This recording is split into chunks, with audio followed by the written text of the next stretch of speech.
A new school in District 49 is being warned by the Colorado Department of Education about meeting state requirements. I'm Michelle Reyes in studio. Riverstone Academy opened this fall, calling itself Colorado's first public Christian school, promising a Christian foundation, alongside academics, hands-on learning, and classical values. But the state is warning that type of curriculum could keep them from receiving certain funds. In a letter to District 49, the Colorado Department of Education says Riverstone Academy is not meeting public school requirements, saying the school is, quote, not operating in a non-sectarian nature. Non-sectarian meaning not involving or related to a specific religious sect or political group. Now, the letter went to District 49, but the district doesn't actually authorize Riverstone Academy. Education Re-envisioned BOCES does. It's a group that authorizes and supports schools and programs across the state. The executive director of the group, Ken Witt, says the curriculum the school offers is their choice. They can choose their own curriculum as long as it meets Colorado academic standards.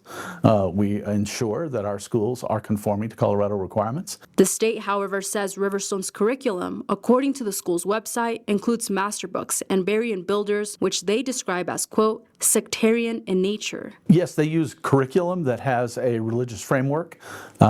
Some of the courses do, some of the courses do not. Berrien builders, I believe, is one of the curriculums that they use, and master books. The issue is, according to the Department of Education, public schools are generally required to be non-sectarian, but Witt argues denying Riverstone funding because of its curriculum would violate federal protections.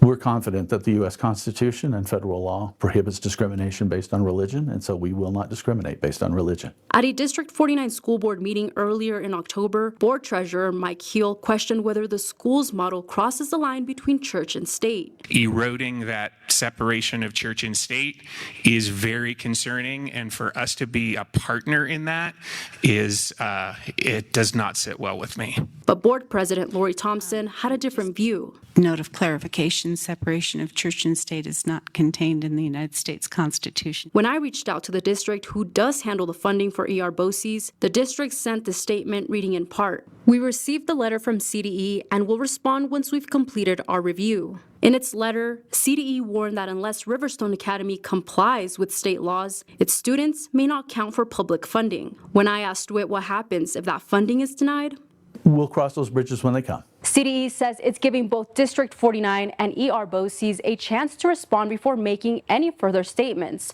For now, the future of Riverstone Academy and whether public money can support a school with a Christian foundation remains under review. In Colorado Springs, Michelle Reyes, News 5.